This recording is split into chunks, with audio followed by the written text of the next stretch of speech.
conférence sur un thème aussi sensible que l'islam, la réforme et la laïcité.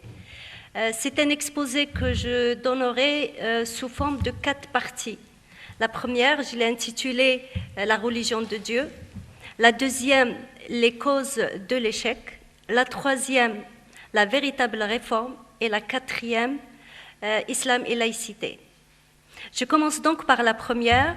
La religion de Dieu, c'est une phrase que j'ai prise d'une objection qu'on me fait souvent lorsque je parle de la réforme de l'islam.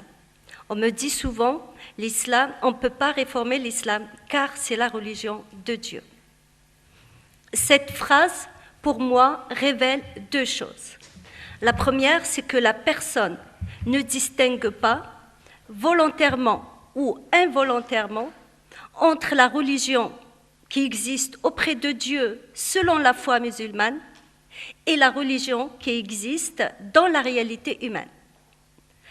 Elle ne distingue pas non plus entre la religion ou l'islam qui existe dans les textes coraniques, qui est inscrit dans les textes coraniques, et l'islam tel que les êtres humains l'ont compris et le pratiquent. Car quand on parle de la réforme de l'islam, on parle de l'islam qui existe dans la réalité humaine. On ne parle pas de l'islam qui existe auprès de Dieu. L'islam qui existe auprès de Dieu échappe ou il est hors de portée humaine. Il appartient au monde de la métaphysique, au monde de Dieu, mais pas au monde de l'être humain. L'islam qui existe dans les textes coraniques, lui aussi est hors de portée humaine. Car dès lors que l'être humain essaye de le comprendre ou de l'interpréter, il le place immédiatement dans l'islam qui existe dans la réalité humaine, l'islam tel que les musulmans le comprennent et le pratiquent.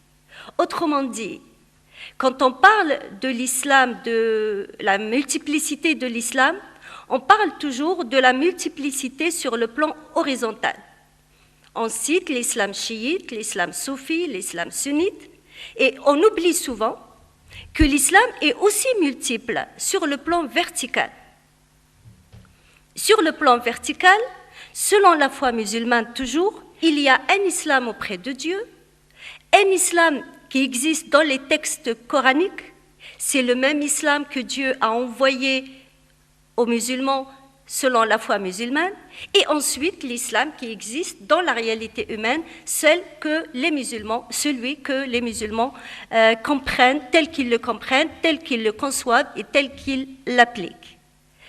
J'appelle l'islam qui existe dans le livre coranique, selon la foi musulmane toujours, l'islam révélé. J'appelle l'islam que les musulmans ont construit à partir de ces textes, l'islam construit. Cet islam construit ou les islams construits, car ils ont construit plusieurs islams à partir d'un seul livre, qui est le Coran.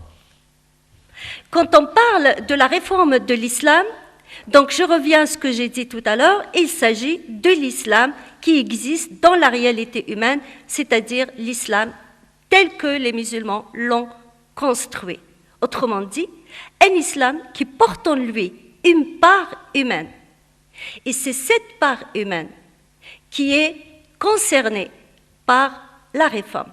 Cette part humaine n'est pas sacrée. Donc l'islam que les musulmans connaissent, que les musulmans pratiquent, tel qu'ils le conçoivent, il n'est pas sacré parce qu'il porte en lui une part humaine. Et tout ensemble, dont une partie n'est pas sacrée, ne peut être sacré. Maintenant, si je reviens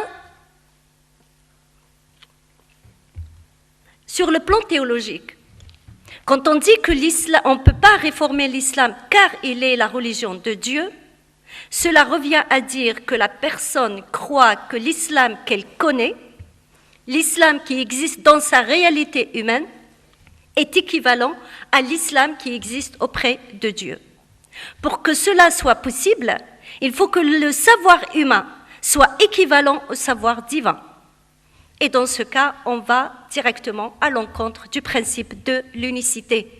Donc, selon le principe de l'unicité, l'islam qui existe dans la réalité humaine ne peut pas être équivalent à l'islam qui existe auprès de Dieu, ni même l'islam qui existe dans les textes coraniques. Donc, cette phrase, j'ai dit, c'est la phrase « on ne peut pas réformer l'islam car c'est la religion de Dieu », j'ai dit tout à l'heure qu'elle révélait deux choses. J'ai parlé de la première, j'arrive à la deuxième. La deuxième chose qu'elle révèle, c'est que la personne ignore totalement l'histoire de l'islam. Car si réformer veut dire faire évoluer, changer, améliorer un système donné ou une institution donnée, quand on revient à l'histoire de l'islam, on découvre que l'islam, au cours de son histoire, a connu plusieurs ajustements, plusieurs changements, plusieurs évolutions, donc plusieurs réformes. Je peux dire même que la première réforme que l'islam a connue a eu lieu dans la période prophétique, lorsque le prophète a émigré de la Mecque vers Médine. Quand il a émigré vers Médine, il est parti vivre à Médine, les textes coraniques qui avaient un caractère quasi spirituel à la Mecque sont devenus des versets coraniques à Médine qui portent ou qui portaient un caractère spirituel toujours, mais en plus du caractère spirituel, ces textes portent un caractère juridique, social et politique. Donc on voit qu'il y a un changement, déjà dans le message, dans la révélation elle-même. Et le prophète qui était un prédicateur, qui appelait juste à une nouvelle religion, donc il annonçait la nouvelle religion quand il était à la Mecque, à Médine, il est devenu, en plus d'être un prophète, il est devenu un homme d'État et un chef des armées. Donc là, on conclut que le message ou la révélation a adopté son message afin, elle l'a adopté selon les nouvelles circonstances sociales et politiques des musulmans à Médine. Donc, c'est pour cela que je dis qu'il y a eu déjà une évolution lors de la période prophétique. Il y a eu d'autres évolutions dans la période post-prophétique. La période post-prophétique, c'est la période qui s'étale de la mort du prophète à nos jours.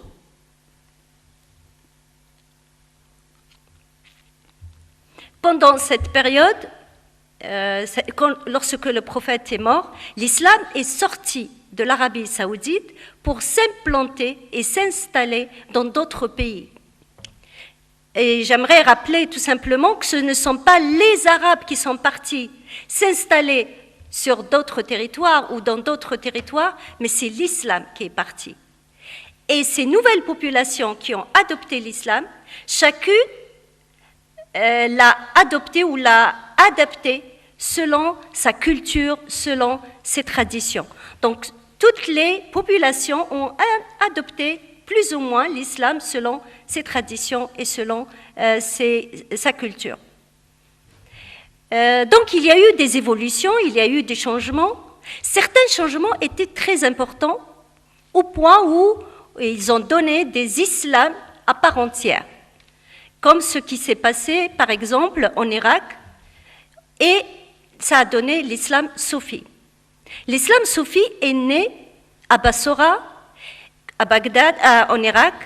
Il est né de la réaction de certains musulmans, donc de Bassora, à la suprématie du droit sur la dimension spirituelle. Donc ils ont dit, cet islam que vous nous proposez, le droit a pris le dessus sur la dimension spirituelle de l'islam. Ils ont refusé cela. Ils voulaient un islam plus spirituel ou davantage spirituel. Ils ont constitué ce qu'on appelle, ou ils ont construit ce qu'on appelle l'islam soufi. L'islam chiite était au départ un parti politique. Ensuite, avec le temps, l'islam il est devenu un islam à part entière, avec sa propre théologie, ses propres théories, ses propres doctrines. Donc nous avons déjà deux islams. En plus de l'islam qui existait, l'islam des sunnites, nous avons donc trois islams. Et chacun des trois islams a connu aussi des évolutions, des réformes en son sein, et ils ont donné chacun d'autres branches d'islam, comme vous le savez.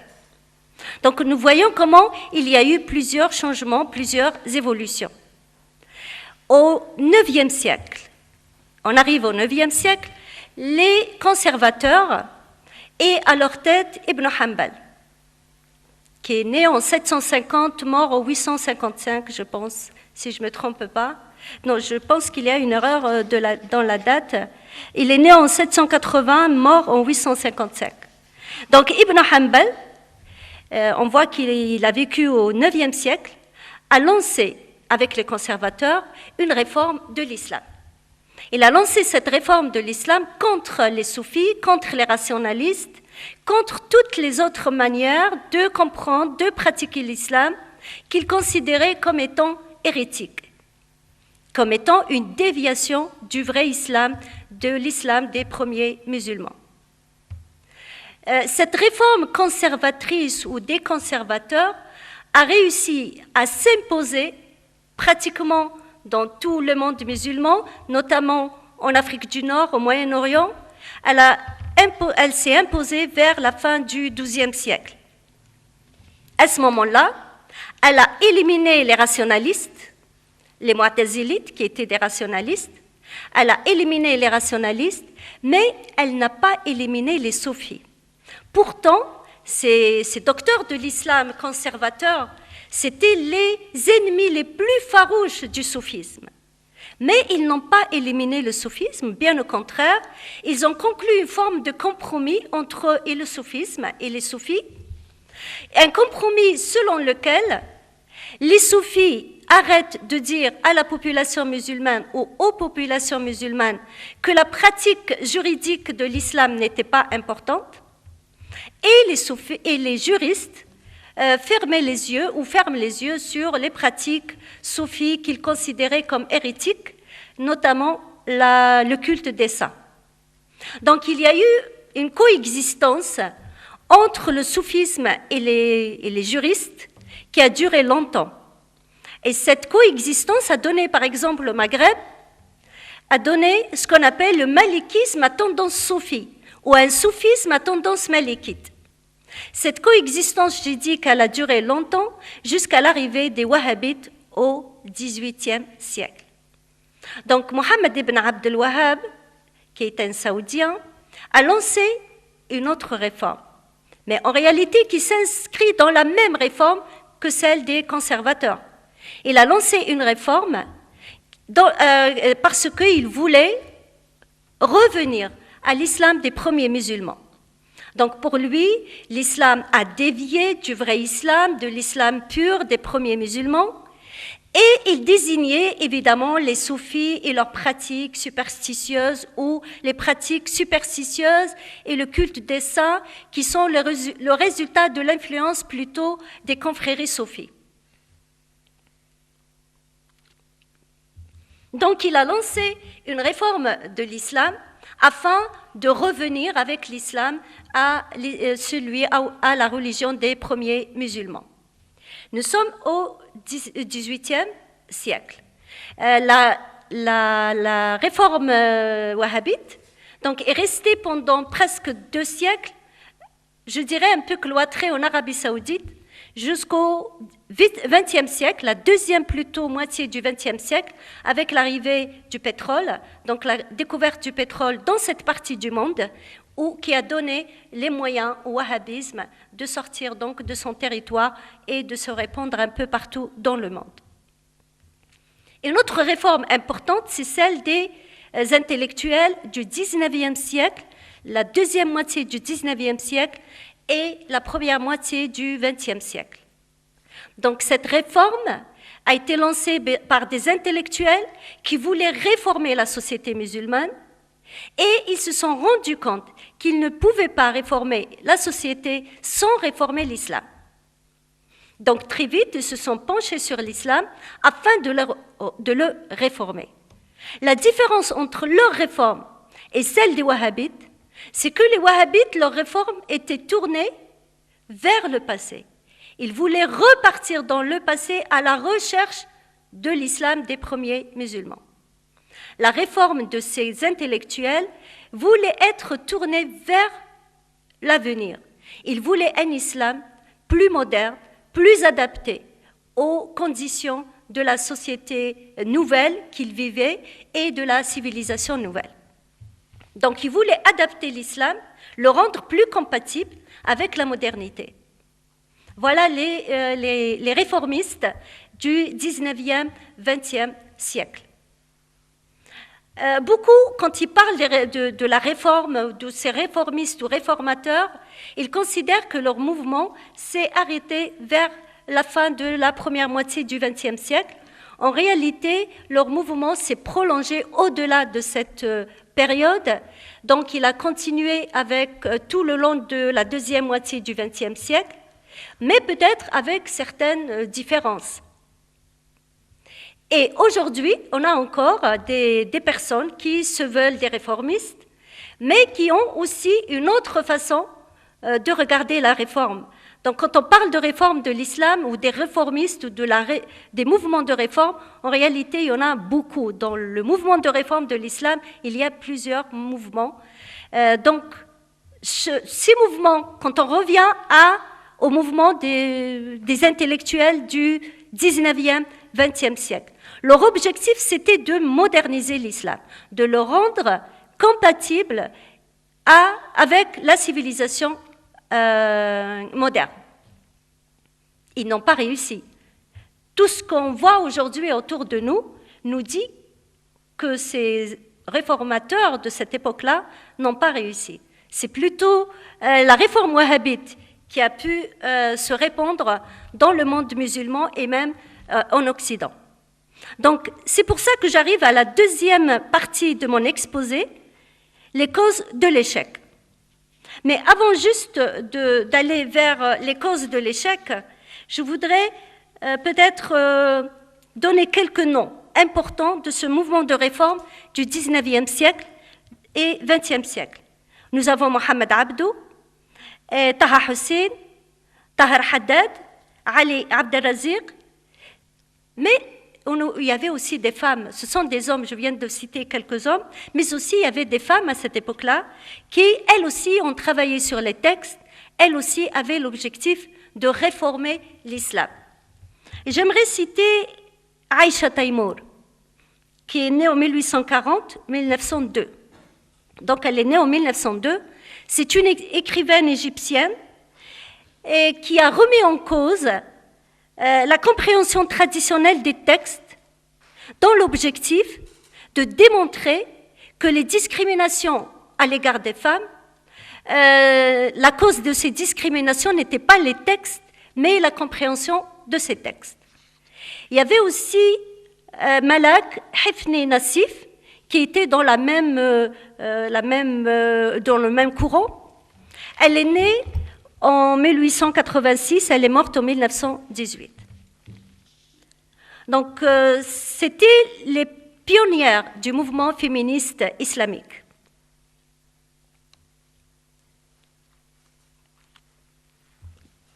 Je reviens à la deuxième partie de mon exposé, les causes de l'échec des mouvements réformistes. Pourquoi ils n'ont pas pu réformer l'islam? À travers ce bref historique que je viens de donner de la réforme de l'islam, mon objectif, évidemment, n'est pas de plonger dans l'histoire de l'islam, mais seulement de montrer que l'islam, au cours de son histoire, a vu sa doctrine changer plusieurs fois.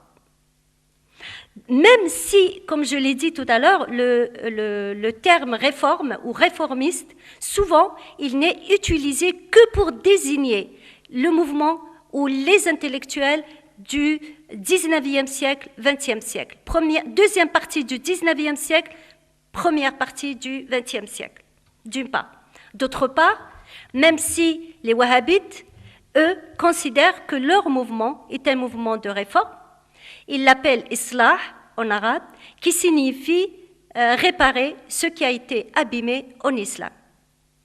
Donc je reviens à la différence qu'il y a entre les deux mouvements de réforme, l'un qui est tourné vers le passé et l'autre qui veut s'orienter vers l'avenir. On verra ensemble aussi pourquoi ce mouvement de réformistes modernistes, parce qu'ils voulaient moderniser l'islam, pourquoi ils n'ont pas pu proposer aux musulmans un islam adapté à la civilisation moderne et à l'époque moderne comme ils le voulaient. C'est la question que je me suis posée il y a déjà quelques années et c'est le travail ou le regard critique que j'ai porté sur ce mouvement des réformes qui m'a permis de construire ma pensée sur la question de la réforme de l'islam. Et avant de répondre à cette question, je reviens à ce que j'ai dit tout à l'heure, que ces mouvements de réforme n'avaient pas tous le même rapport à la question de réforme, ils n'avaient pas tous la même manière de procéder. Et je commencerai par le premier groupe. Je les ai divisés en grosso modo en 4 groupes. Le premier groupe, c'est le groupe des réformistes intellectuels. Ces réformistes intellectuels, je citerai quelques noms. Amin al-Khouli, qui est né en 1895 et mort en 1966. Et nous avons Khalaf Allah, qui est né en 1916, mort en 1991. Et Taha Hussein, qui est né en 1888 et mort en 1973. Ces intellectuels de cette époque-là, ces 3 intellectuels notamment, voulaient réformer l'islam, mais ne voulaient pas se contenter de la réinterprétation de certains textes coraniques, à la recherche de certaines lois nouvelles. Ils ne voulaient pas se contenter de cela, ils voulaient revoir le statut du texte et la relation que le musulman entretient avec le texte. Pour eux, c'est là qu'il faut faire, que la réforme doit se faire.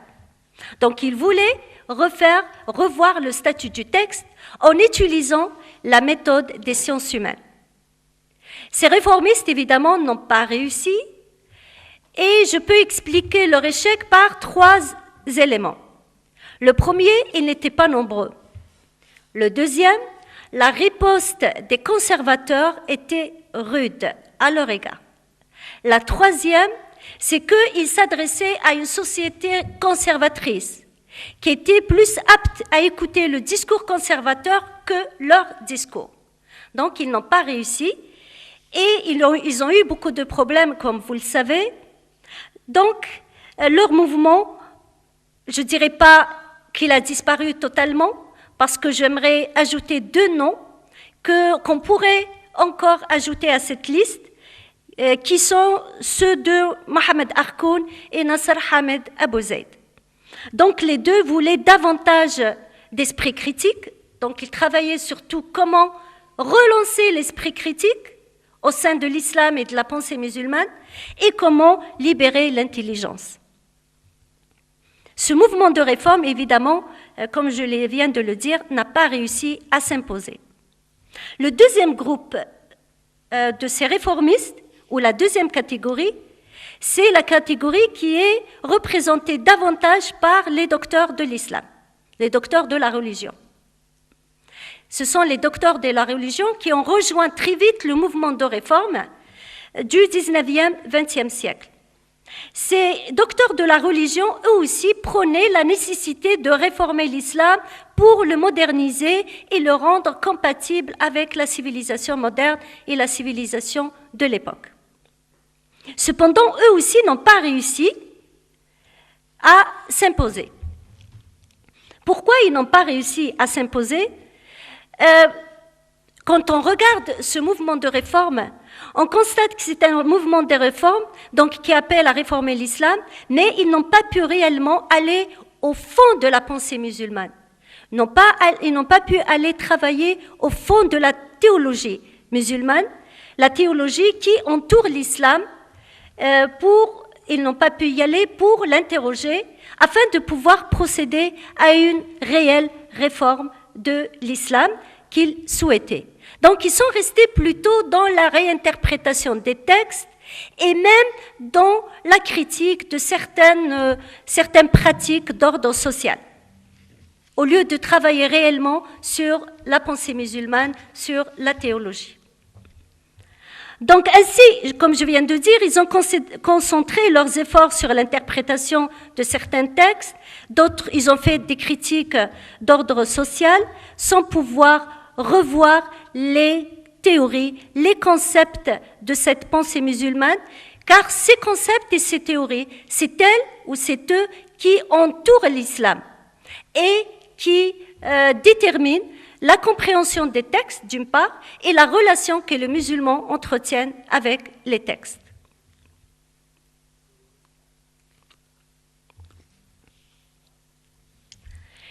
Donc, nous sommes toujours avec ce mouvement de réforme, et je parlais de la théologie et des théories qui entourent l'islam.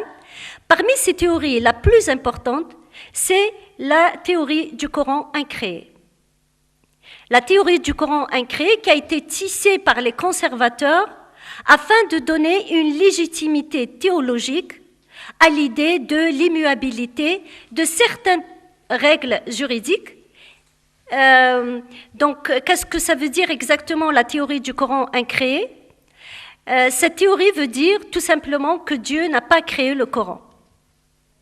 Pourquoi Dieu n'a pas créé le Coran? Car le Coran, selon les adeptes de cette théorie, existait avec l'existence de Dieu. Le Coran, pour eux, il fait partie des attributs de Dieu.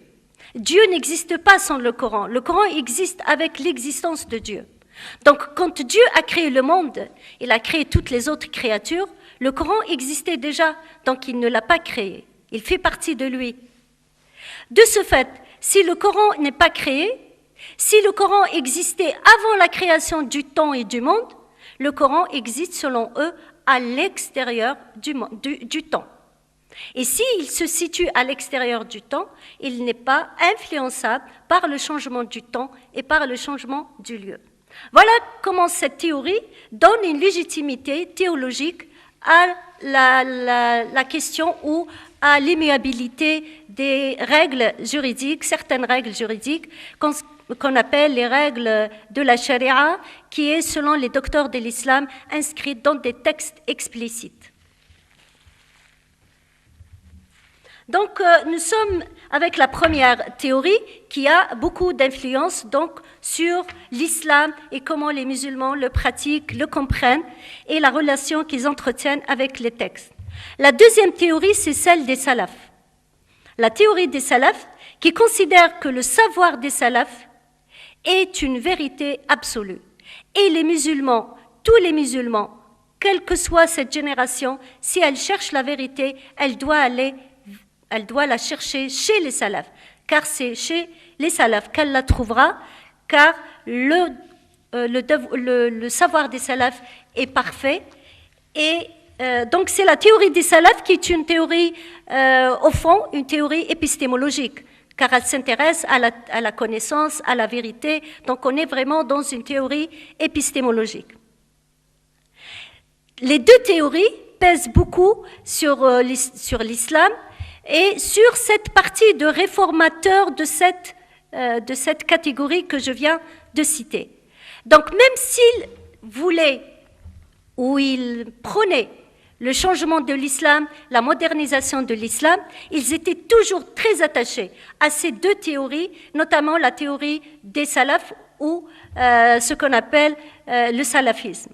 Donc, s'ils appelaient au changement, s'ils disaient que les musulmans devaient changer leur façon de comprendre l'islam, aussi leur réalité sociale, leurs habitudes sociales, ils terminaient toujours leur discours que ce changement, en réalité, ils voulaient ce changement pour revenir à l'islam des premiers musulmans.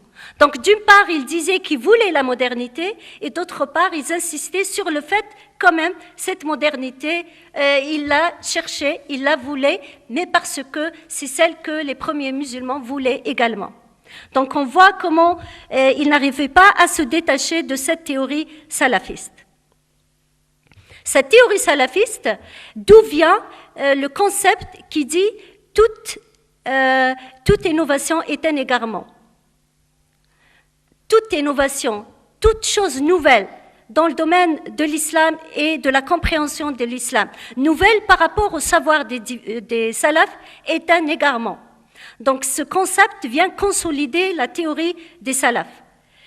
Il y a aussi un autre concept qui est aussi important dans la pensée musulmane, celui qui dit que la religion est une question de cœur et non de raison. Donc ces réformateurs de cette époque-là, même s'ils défendaient l'ijtihad et le raisonnement, et ils le défendaient, ils appelaient au retour à l'ijtihad et au raisonnement, mais ils insistaient toujours sur le fait qu'il fallait s'arrêter à certaines limites qui n'étaient pas permises à l'ijtihad ni au raisonnement. Ce qui nous montre que même s'ils voulaient valoriser la pensée, la réflexion, le raisonnement, mais cette peur de la pensée créatrice qui vient du fait qu'on a ancré dans l'esprit des musulmans que toute innovation est un égarement, ce regard négatif, cette image négative de toute pensée créatrice et rationnelle pèse toujours sur leur esprit, qui fait qu'ils ont peur de cette pensée, ils continuent d'avoir peur même s'ils voulaient la libérer. C'est pour cela qu'ils rappelaient toujours les limites à respecter. Certains les rappelaient ouvertement, d'autres on le voyait ou on le voit dans leur travail. Donc ce sont des réformistes qui voulaient réformer l'islam, qui voulaient libérer la pensée, mais en réalité, ils restent très timides dans leurs réformes et surtout, ils restent attachés à toute cette théologie ancienne, et cette théologie ancienne qui a été la cause de la décadence de la pensée musulmane, mais pas seulement la pensée musulmane, mais toute la civilisation musulmane. Voilà à peu près pour cette deuxième catégorie. Et je voudrais donner un exemple, celui de Mohamed Abdou.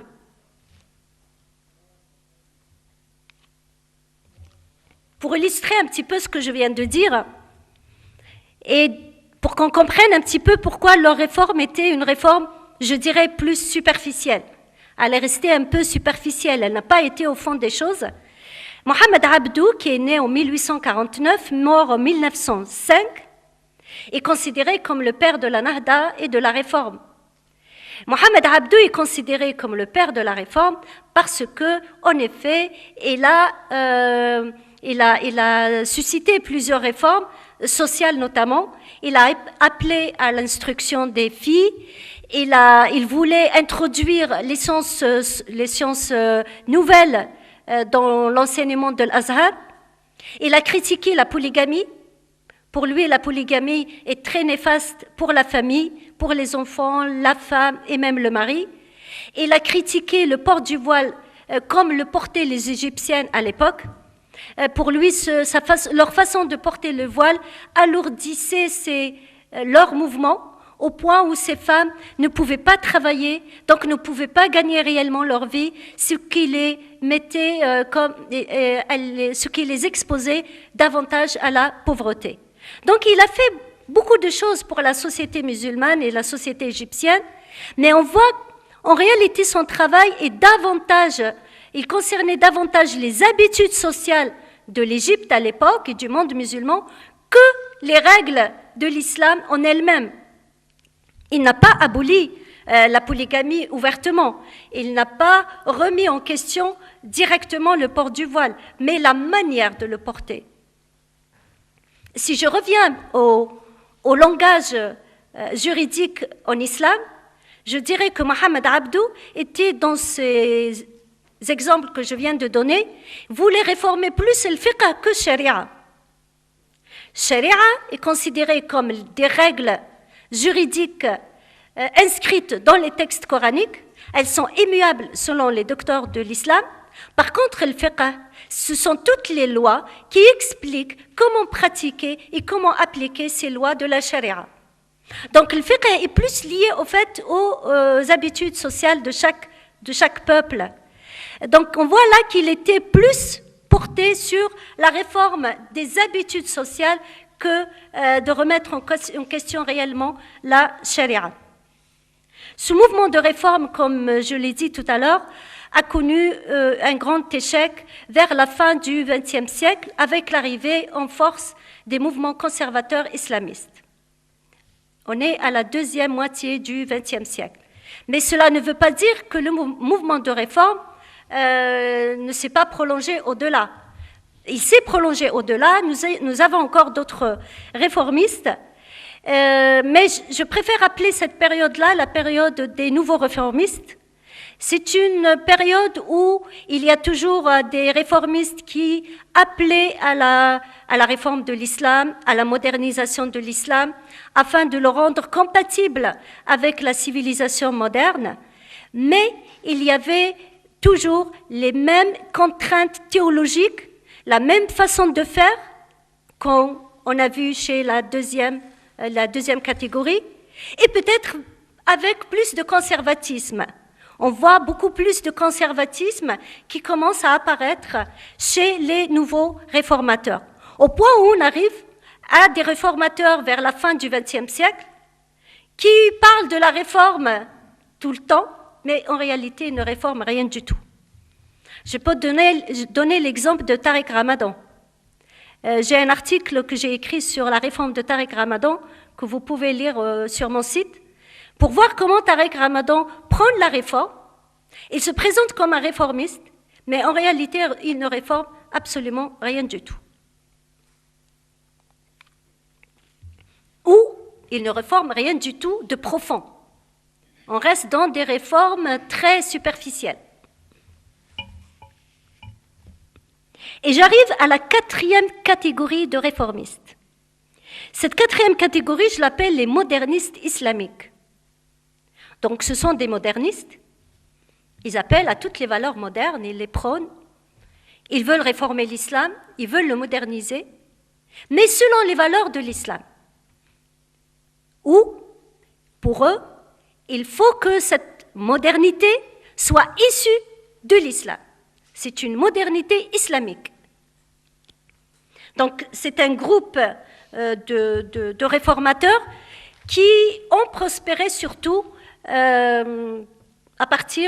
au début du XXIe siècle. Donc il s'agit d'un nouveau réformisme qui a fait son apparition donc, au début de ce siècle. Et le terme modernisme ou moderniste islamique, en fait, c'est une adaptation que j'ai faite de l'expression féministe islamique. Les féministes islamiques appartiennent au fait au même courant. Elles aussi, elles veulent la modernité, elles veulent l'égalité homme-femme, mais pour elles, il faut que ce soit une égalité issue des textes. Donc on va la chercher dans les textes et non pas à l'extérieur des textes. Donc c'est une égalité issue de l'islam, des féministes islamiques. Donc on est devant un réformisme ou des modernistes islamiques. Parmi ces modernistes islamiques, vous connaissez peut-être un nom qui est très connu, celui de Mohamed Chahrour. Mohamed Chahrour fait partie de cette catégorie de modernistes islamiques. Nous avons aussi beaucoup de femmes. Je peux citer deux, Asma Barsla et Asma Al-Marabat, qui est une Marocaine. Donc elles s'inscrivent dans ce courant. Et ce courant, comme je viens de le dire, il veut réformer l'islam, mais il faut que ce soit une modernité qui est issue des textes, une modernité qui est animée par le désir de montrer que l'islam est une religion de modernité et que les musulmans n'ont pas besoin qu'on leur impose une modernité qui vient de l'extérieur de l'islam. Donc c'est vraiment un courant qui a sa façon de voir la modernité, la société, et ils veulent interpréter l'islam pour démontrer justement que, c'est-à-dire que leur façon de voir les choses existe réellement dans les textes. Ils cherchent la preuve de leur façon de voir la modernité dans les textes. Donc ils travaillent beaucoup sur les textes et sur l'interprétation des textes. Et pour eux, tous les problèmes qui découlent, tous les problèmes que connaît l'islam aujourd'hui, les problèmes de la violence, les problèmes des discriminations à l'égard des femmes et d'autres problèmes, tous ces problèmes-là n'ont rien à voir avec l'islam. Ils découlent tout simplement d'une interprétation erronée de l'islam. Donc pour eux, la solution réside dans la réinterprétation des textes. Donc il faut toujours réinterpréter, il faut seulement réinterpréter pour régler les problèmes que pose l'islam aujourd'hui. Quand on regarde leur mouvement de près, on voit que pour eux, tout ce qui a été dit en islam jusque-là est faux. Il est erroné, c'est une interprétation fausse, il faut refaire l'interprétation d'une autre manière pour arriver à démontrer que l'islam est une religion qui ne pose pas de problème à la modernité, bien au contraire, il y a une modernité qui est issue de l'islam. Le problème, c'est que leur façon d'interpréter, parfois, ils arrivent à... On a l'impression qu'ils tordent le cou aux versets pour leur donner l'interprétation qu'ils cherchent. Et ils mettent le musulman devant une situation d'interprétation contre interprétation. Donc toute l'interprétation qui a été faite jusque-là, pour eux, elle est fausse, et ils présentent une autre interprétation. Mais en réalité, ils n'ont pas plus d'arguments que ça pour prouver qu'ils ont raison. Donc on est dans une forme d'interprétation contre interprétation, enfin, qui, en fin de compte, ne règle pas le problème. Les musulmans se retrouvent un peu perdus devant deux interprétations. Quelle est la bonne entre les deux? On ne sait pas. Et le débat entre ces différentes interprétations peut durer une éternité.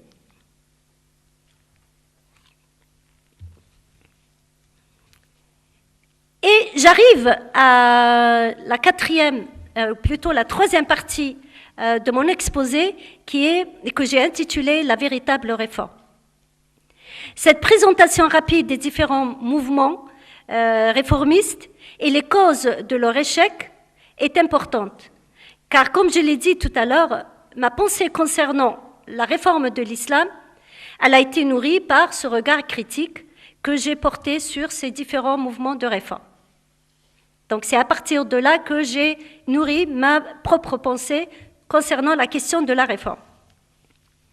Maintenant, concernant ma conviction de la nécessité de réformer. J'ai commencé à penser que la nécessité ou la réforme de l'islam s'impose comme une nécessité lorsque on a commencé tous à vivre tous les problèmes et toutes les questions que pose l'islam dans nos sociétés actuelles. La violence au nom de l'islam, trop de violence au nom de l'islam, trop de discrimination à l'égard des femmes, trop de discrimination aussi à l'égard des minorités religieuses, la mainmise de la religion sur la politique, sur la politique et la société, l'instrumentalisation de la religion par la politique, qui est un autre problème aussi, et enfin, et c'est peut-être un élément qui est très important, c'est l'incapacité des musulmans à s'émanciper intellectuellement par rapport à la religion. C'est-à-dire l'incapacité des musulmans à accéder à une indépendance intellectuelle par rapport à la religion. C'est une dépendance intellectuelle qui se répercute évidemment sur plusieurs domaines. Et voilà pourquoi je pense qu'aujourd'hui, nous sommes dans une époque où la réforme de l'islam n'est pas seulement une question de nécessité, mais aussi de responsabilité.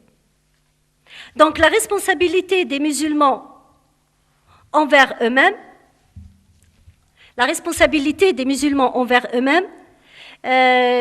car aujourd'hui, il n'est plus possible de continuer avec une religion qui ne leur permet pas de s'épanouir. Donc il faut cette réforme pour permettre aux musulmans de vivre leur religion et de s'épanouir en même temps. C'est une responsabilité aussi envers l'autre, envers les autres, car les musulmans aujourd'hui vivent avec les autres. Et il est indispensable de revoir, c'est leur devoir, de revoir toutes les règles qui concernent leur rapport à cet autre et le regard qu'ils portent sur cet autre. Enfin, c'est une responsabilité envers l'humanité, comme je viens de le dire, trop de violence au nom de l'islam, et l'humanité, c'est le devoir de tous les êtres humains, y compris les musulmans, de préserver l'humanité des violences, des guerres, de la décadence et du déclin. Donc on a une responsabilité envers l'humanité. Et peut-être la responsabilité des musulmans est encore plus grande, vu que sur 7 milliards d'individus sur cette terre, 1,5 milliard sont musulmans de culture ou de confession. Donc avec un nombre aussi important, ils ont assurément une grande influence sur le cours de l'histoire.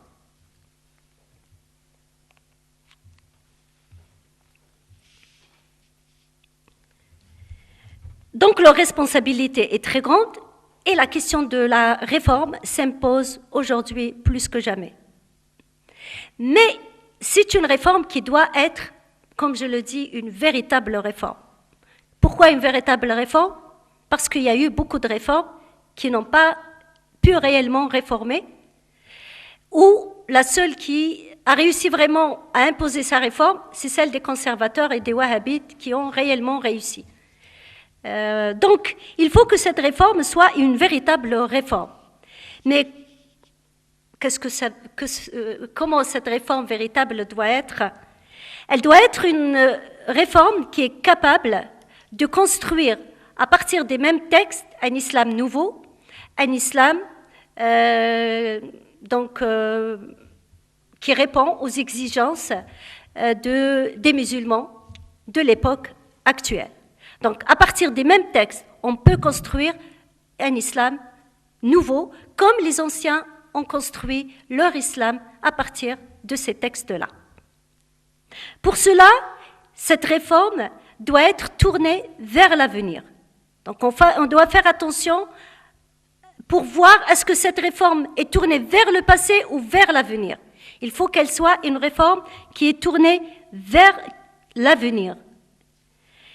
La véritable réforme doit être également une réforme, elle ne doit pas se contenter des questions superficielles, elle doit interroger l'islam en profondeur.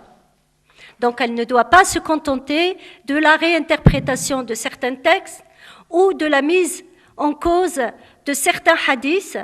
Il faut qu'elle soit capable d'aller interroger la théologie musulmane et d'interroger toutes les théories qui déterminent la compréhension des textes et surtout la relation que les musulmans entretiennent avec les textes. Cette réforme véritable doit commencer, il est impératif qu'elle commence par réformer la représentation de la pensée créatrice et rationnelle dans la pensée des musulmans.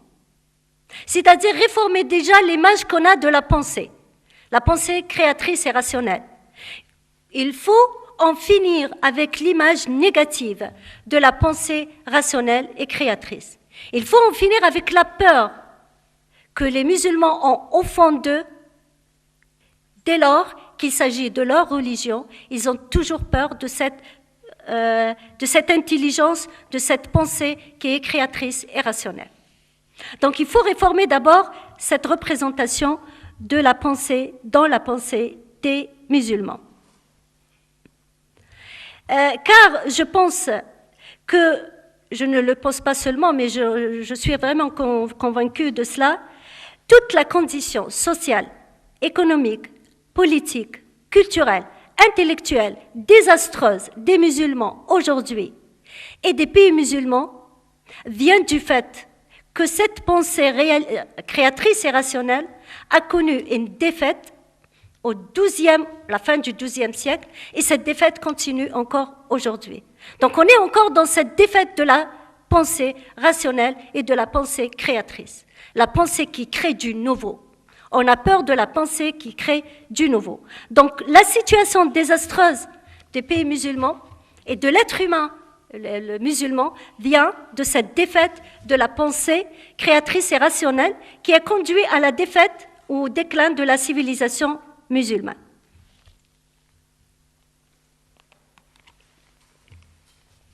Le déclin de la civilisation musulmane est en réalité le déclin de la pensée. Donc, elle n'est que la conséquence du déclin de la pensée. Donc, il est nécessaire et urgent de réhabiliter cette pensée créatrice, cette pensée rationnelle, lui rendre sa noblesse. Car lui rendre sa noblesse revient à rendre sa noblesse à l'être humain. Donc c'est de l'être humain dont il s'agit quand on parle de la pensée et quand on parle de l'intelligence et quand on parle de toutes ces facultés intellectuelles. Et cette réforme, pour qu'elle soit une véritable réforme, elle ne doit pas passer à côté de la théologie, comme nous l'avons dit tout à l'heure. Donc il faut qu'elle soit une réforme capable d'interroger la théologie qui entoure l'islam, c'est-à-dire les différentes théories et concepts qui entourent l'islam, comme je l'ai dit, qui déterminent la manière de comprendre les textes et surtout la relation que les musulmans entretiennent avec les textes. Donc il faut être capable de regarder ces théologies, de ces théories, les remettre en question et de les déconstruire, comme la théorie du Coran incréé, mais il y a aussi d'autres théories, comme la théorie des saints, par exemple. Toutes ces théories-là qui empêchent la raison et qui empêchent l'intelligence de s'exprimer. Il faut aussi que ce soit une réforme qui soit capable de se libérer de l'emprise de l'épistémologie salafiste sur la pensée musulmane et la pensée des musulmans.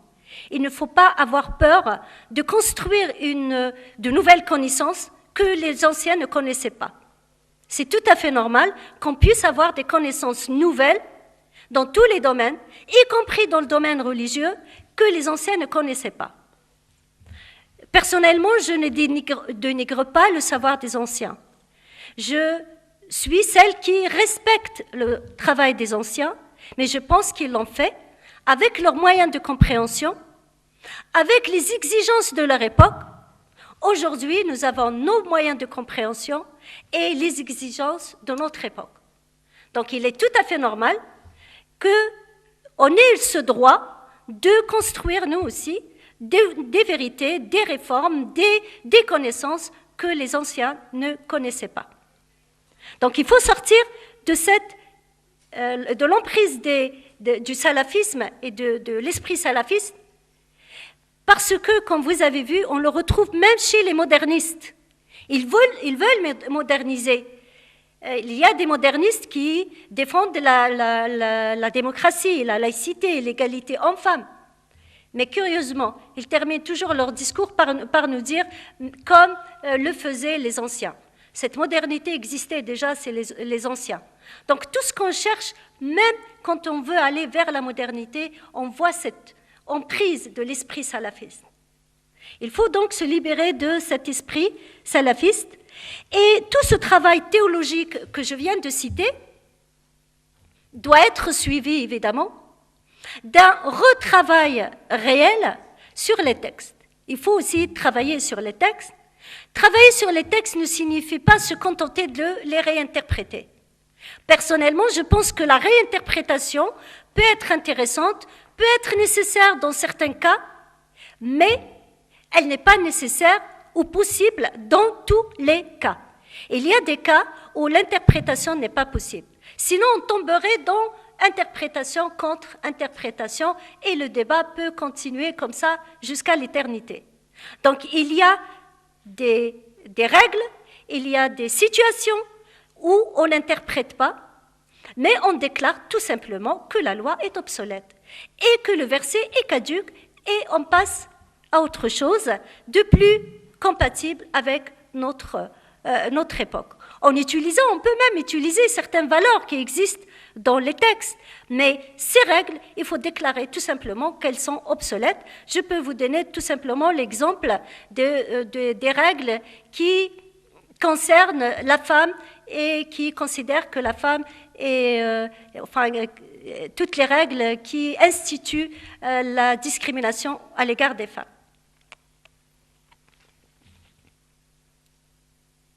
Donc, il faut un réel travail sur les textes, lire les textes, interpréter ou réinterpréter s'il faut, mais surtout, quand on ne peut pas interpréter ou quand il faut déclarer que le verset est caduc, on peut le faire. Il n'y a pas de problème si on le fait, car les musulmans l'ont fait pour d'autres lois, d'autres versets. Je peux citer tout simplement le verset qui appelle à couper la main du voleur et de la voleuse. Donc, le châtiment de la main coupée a été aboli par les musulmans et on dit même que c'est Omar ibn al-Khattab qui a aboli cette loi. Les musulmans ont aboli d'autres lois comme toutes les lois qui concernent l'esclavage. Donc, beaucoup de versets coraniques parlent de l'esclavage. Les musulmans ils ont déclaré caducs. Aujourd'hui, on ne parle pas de ces lois-là. Évidemment, déclarer un verset caduc ne signifie pas le supprimer du texte coranique. Ces lois qui ont été déclarées caduques n'ont pas été supprimées des textes coraniques. Donc, déclarer une loi caduque ne veut pas dire supprimer les textes coraniques, supprimer le verset du texte coranique. Voilà ce que je peux dire pour cette quatrième partie de mon exposé.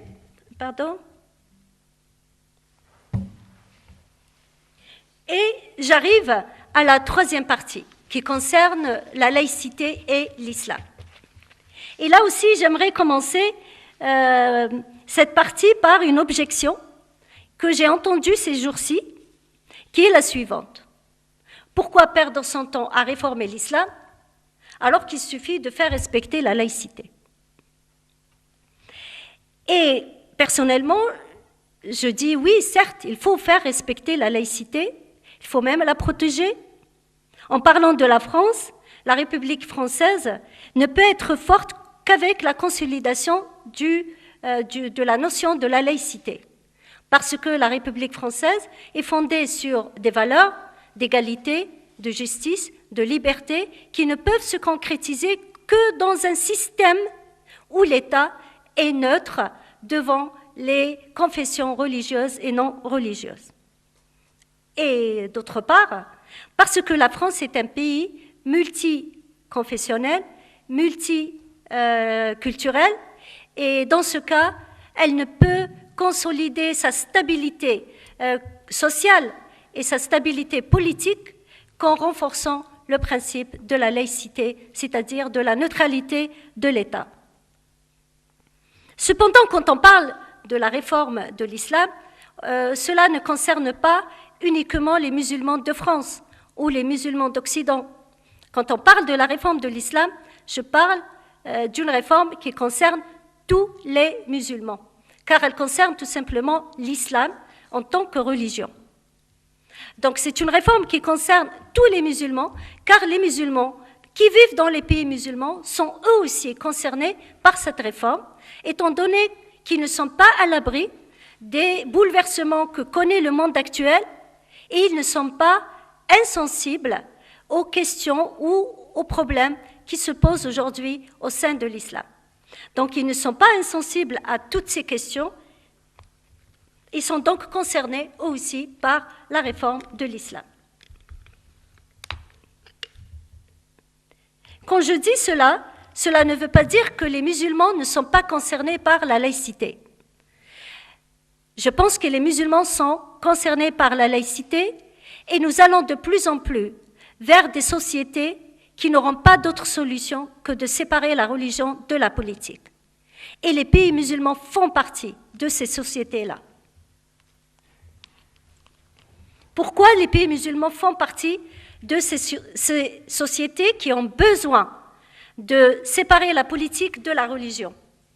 Parce que les individus qui vivent dans les pays musulmans ne sont pas tous musulmans, d'une part.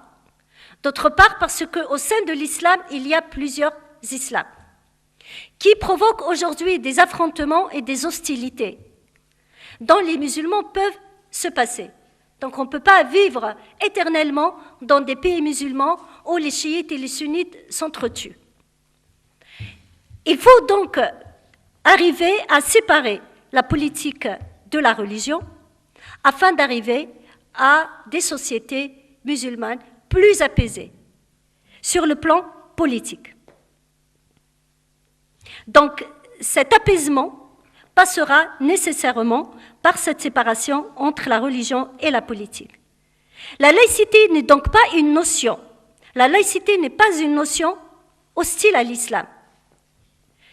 La laïcité n'est pas une notion hostile à l'islam, bien au contraire, la laïcité est une notion, donc, qui permettra tout simplement à l'islam, qui est aujourd'hui mélangé beaucoup avec la politique au point où on ne distingue plus ce qui est spirituel de ce qui est religieux. On ne distingue plus la religion de la politique. Donc la séparation entre la religion et la politique nous permettra tout simplement de bien les distinguer et cela permettra tout simplement à l'islam de retrouver sa nature en tant que religion, c'est-à-dire en tant que spiritualité. Elle permettra aux sociétés musulmanes surtout d'accéder à la modernité, autrement dit, à une organisation sociale où les individus seront tous égaux devant la loi, où l'autre ne sera jamais rejeté à cause de ses convictions religieuses ou non religieuses. Cependant, on ne peut pas imposer la laïcité sans réformer l'islam. On peut l'imposer, mais il y aura toujours des problèmes. Atatürk l'a imposé en Turquie, mais aujourd'hui la laïcité turque rencontre beaucoup de problèmes parce qu'il y a cette réforme de l'islam qui manque. Aujourd'hui, les musulmans de France, beaucoup vivent normalement et sans problème avec la laïcité française, mais il y a des problèmes parfois qui surgissent parce que cette réforme de l'islam n'a pas été faite. Donc je pense que cette réforme de l'islam est nécessaire pour compléter la loi, pour compléter la laïcité. Elle est même nécessaire afin de permettre à la laïcité de bien se porter. Parce que si on ne réforme pas l'islam tel qu'il est aujourd'hui, tel que la majorité des musulmans le conçoivent et veulent le pratiquer, n'est pas compatible avec la laïcité. Il n'est pas compatible parce que la majorité des musulmans conçoivent l'islam comme une religion qui ne sépare pas le politique du religieux. Or, la laïcité sépare le politique du religieux. Voilà où se situe le problème. Donc, on est devant deux conceptions de la société qui sont différentes. Une qui ne sépare pas, l'autre qui sépare. Donc, il faut qu'on arrive à une réforme, justement, qui permette cette distinction entre le politique et le religieux et qui permette, justement, de séparer le politique du religieux. Donc la séparation entre la politique de la religion est nécessaire aujourd'hui car tout à l'heure j'ai donné quelques lignes générales de la réforme et comment elle doit être. Ce sont des fondements de la réforme de l'islam. Je n'ai pas été dans les détails, j'ai donné les lignes générales. Ces lignes générales, évidemment, c'est elles qui permettront d'aller vers d'autres réformes, comme celle de la séparation du politique et du religieux. Cela est possible car la religion, l'islam, comme toutes les religions, est avant tout une spiritualité. Quant à la charia, elle a été indispensable à une époque où le droit n'existait pas, où la société se formait autour de la religion. Aujourd'hui, c'est le droit qui doit gérer la société. Si la société pose problème aujourd'hui pour certaines personnes, je dirais qu'elle pose problème lorsque l'être humain est incapable de se libérer de ses intérêts personnels et communautaires au profit de l'intérêt général. Quand on est dans une vision de la société où l'intérêt général prime, on arrive à accepter la laïcité. Quand on reste dans nos intérêts personnels et communautaires, évidemment, on n'arrive pas à l'accepter. Donc, la laïcité pose problème lorsque l'être humain est incapable de se libérer de ses intérêts personnels et communautaires au profit de l'intérêt général. Lorsque l'être humain n'accepte pas que la religion de l'autre soit égale à la sienne, parce que la laïcité, en fin de compte, c'est cela. La laïcité, vous dites, cette religion, l'autre, sa religion à lui, est égale à la vôtre. Quand je veux que ma religion soit la meilleure, celle qui domine, évidemment, je n'accepte pas la laïcité. Donc la laïcité pose problème lorsque la personne n'accepte pas que sa religion soit égale, la religion de l'autre soit égale à la sienne. Alors que c'est le fondement même de la laïcité. Reconnaître aux autres les mêmes droits, le fondement de la laïcité, c'est de reconnaître aux autres les mêmes droits que ceux que nous revendiquons pour nous-mêmes. C'est la raison pour laquelle la laïcité n'est pas facile à mettre en place. Beaucoup de personnes n'acceptent pas la laïcité et beaucoup de pays n'arrivent pas à mettre en place la laïcité ou la neutralité de l'État parce que c'est un système qui est difficile à mettre en place. Pourquoi il est difficile à mettre en place? Parce qu'il demande beaucoup de maturité humaine. Et je pense que la laïcité a des difficultés là où la maturité humaine manque. Quand on arrive à une certaine maturité, quand on regarde l'autre comme on regarde nous-mêmes, quand on accède à cette maturité humaine, on arrive plus à accepter les nouvelles valeurs, comme la laïcité. Certains me disent, mais comment réformer lorsque on sait que l'islam sunnite, qui est l'islam majoritaire, n'a pas d'autorité religieuse? Donc comment peut-on réformer dans ce cas-là? Moi, personnellement, je pense que c'est plus un avantage qu'un inconvénient. Pourquoi? Parce que je pense que les autorités religieuses sont souvent conservatrices. Pas souvent, je dirais toujours même. Et c'est elles qui bloquent la réforme et le changement. Et les individus sont plus capables de réformer et d'aller vers le nouveau que les autorités religieuses. Donc je pense que c'est même un avantage qu'il n'y ait pas d'autorité religieuse dans l'islam sunnite. Cette liberté dont disposent les musulmans sunnites leur a permis, dans certaines mesures, de faire leurs propres réformes. On a des réformes individuelles, chacun travaille un peu sur lui-même et fait sa propre réforme. La preuve que certains musulmans, je dirais même un grand nombre de musulmans, vivent en France dans un système laïque sans aucun problème. C'est la preuve qu'ils ont fait leur propre réforme, même si on n'a pas d'autorité religieuse pour la faire. Mais je dirais à la fin que pour que cette réforme puisse se faire, surtout si elle est individuelle, il faut un travail profond et sérieux dans le domaine de l'éducation. Donc c'est l'éducation qui prend la place de l'autorité religieuse. Apprendre aux enfants les grandes valeurs humaines. Voilà la bonne éducation qui permettra à l'être humain d'accéder à la maturité, qui lui permettra d'accepter de vivre avec l'autre et de partager l'espace avec l'autre, sans affrontement, sans violence, sans haine. Voilà ce que j'ai à vous dire au sujet de l'islam, de la réforme et de la laïcité.